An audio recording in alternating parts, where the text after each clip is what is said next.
In 2022, just before the elections, I was invited to a meeting by Archbishop Olesabit and the Anglican bishops. And I spoke to them, this video clip that has been doing rounds all over. The bishops asked me questions about, the budget, saying 5 billion, 2 billion to see border, I don't know which billion is to who. They asked me, I said, these are lies. You're just being lied to. I said that 3 years ago. And Kenyans, it has come to pass. And I said, the Chief Justice invited us to a meeting in Naivasha of the National Council for Administration of Justice. Everybody was in the room, including judges of the Supreme Court and the DPP, the entire justice sector was there. Then I was asked, including the late Jebukati who attended the meeting, I was asked this question about money and campaign finance. And I said, this wash-wash business we are seeing here, some of these people doing well on the campaign trail are people who are on the Interpol list for wash-wash and money laundering. If we are not careful as a country, we are going to launder into elective offices up to 40% of these characters. And we will pay a price for it. Today, my colleagues, those of you who are in the finance sector, we have been grey-listed. 3 weeks ago, the EU also listed us as an insecure financial transaction environment. It has never happened since independence. And the reason why I was very surprised about that EU one is that we are the only country in East Africa on that list. I want to be diplomatically sensitive. Sitaki kuongea mambo mengine niseme, unajua hata Burundi haiko huko. Ta Somalia haiko huko. Sisi tu ndio tuko huko kwa East Africa. Sisi ndio tumeandikwa hapo. Tunafanya ujeuri wa fedha vile tunafanya. So these are the issues. This is the reason why I would like to run for president, because I believe our country deserves and should get better. Our country deserves and should get better leadership, in my view. And you're not going to bring it from Mars or from Jupiter. The people are there. They are willing and ready to serve their country. What they need are leaders who will go and work. I have not arrived from heaven myself. And I am not one of those who carry around a big Bible ambayo inaweza kukuangusha. I go to churches there every day, singing songs, hymns, trying to pretend that I am holy. I am a sinner like you. It's just that I am a realistic sinner who will say,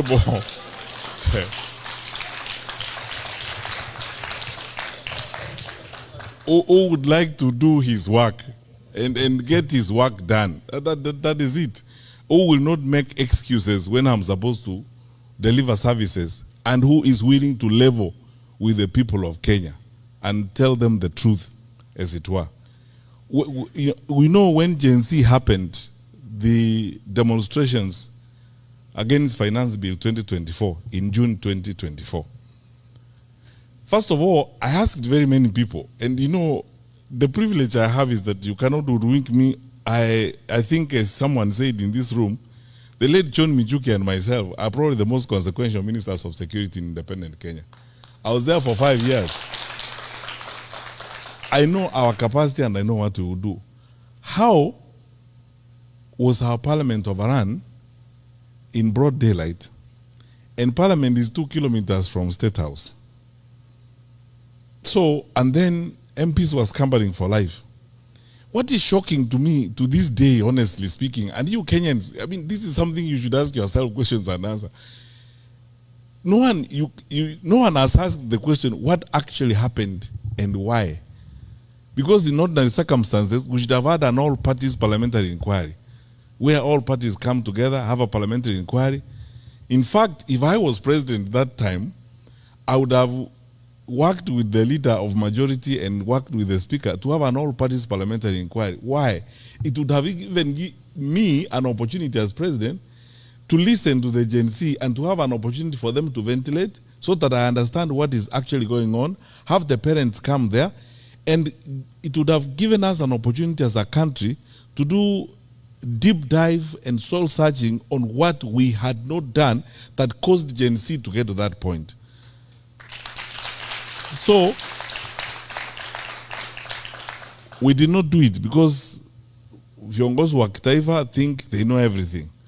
Then 25th June came, 2025. We lost more lives. Then Sabasaba came. We lost more lives.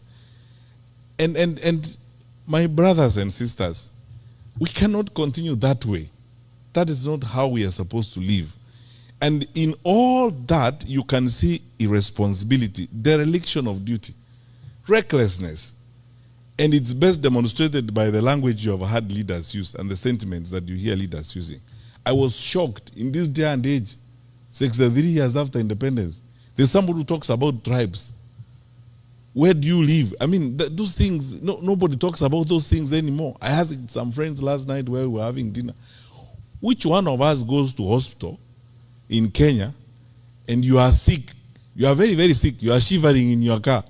But then you ask people, please check on the list, what's the tribal background of the doctor on duty before I go in? Because you just get in, you are treated, and sometimes you don't even know the ethnic background of the fellow who's treating you. But until you are treated, you go away. Why should it matter? When you walk to a bank, for example, in Kenya, you go to Equity or a family bank, you want services, you go to the teller.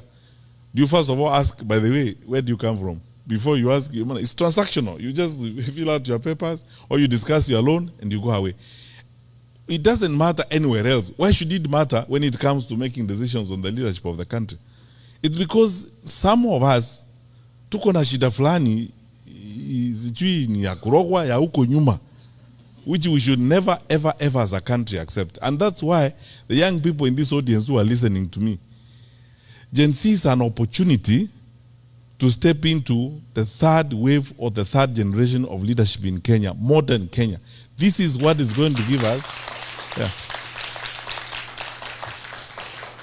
This thinking and this approach is what gives us a modern country. A country where the content of your character matters more than your surname.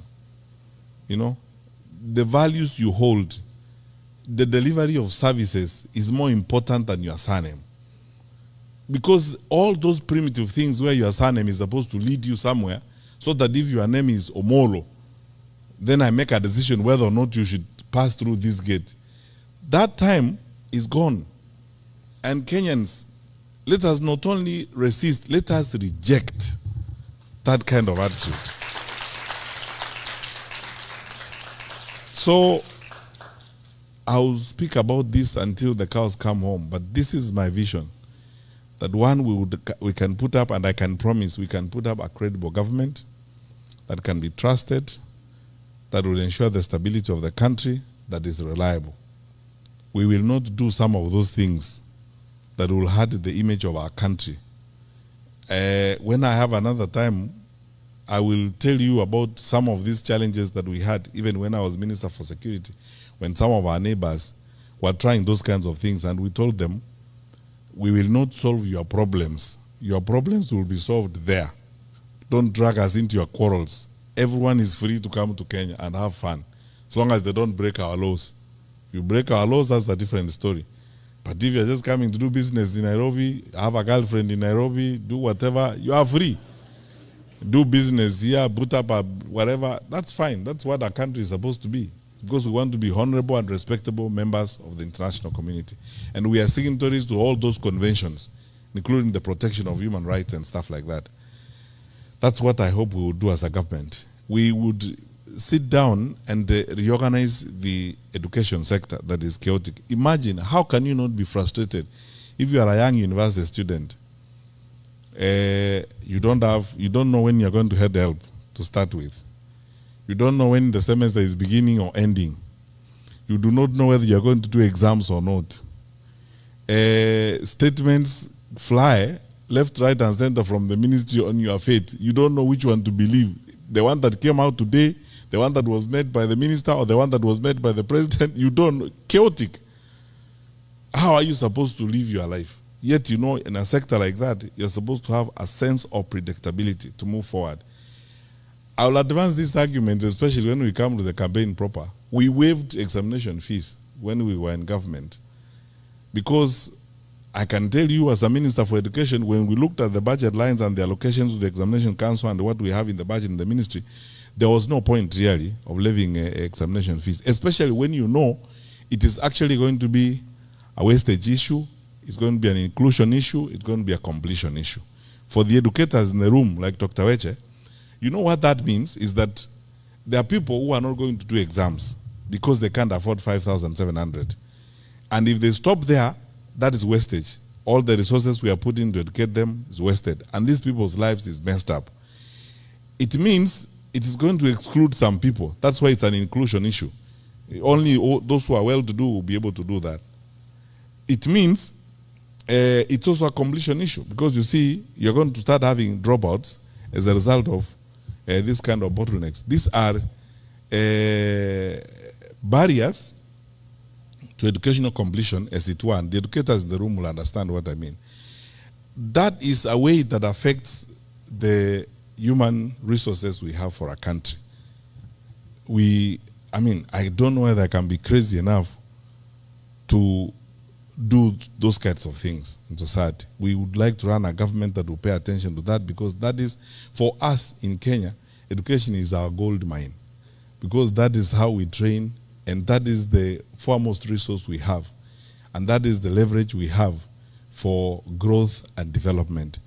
Go anywhere in this world, anywhere in this world, you will find Kenyans there, educated Kenyans working in all these international organizations.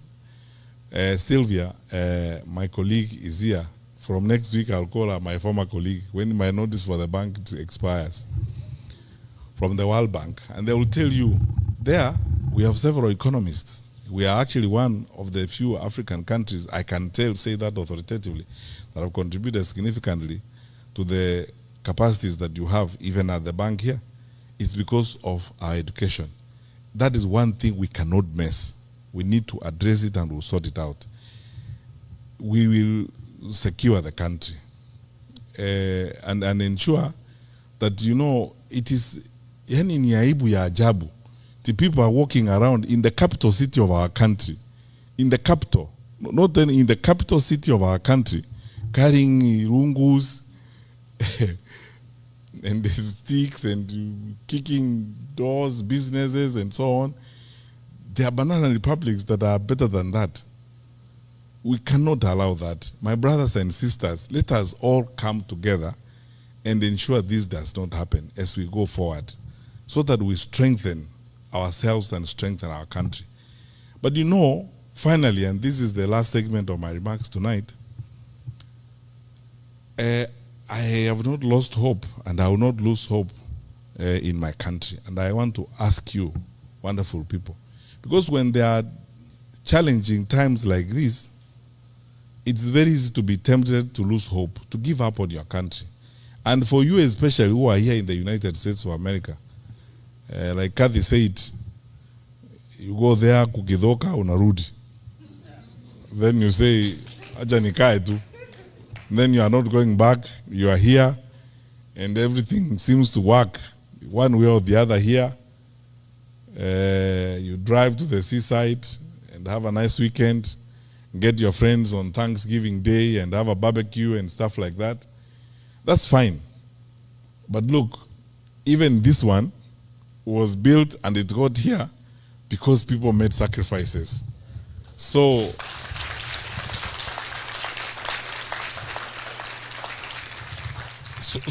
it is our turn to make sacrifices for our generation, so that our children and our children's children will find a Kenya that is like this one, so that other people will also come to our country and never wish to leave, because they will find that our country is also very nice.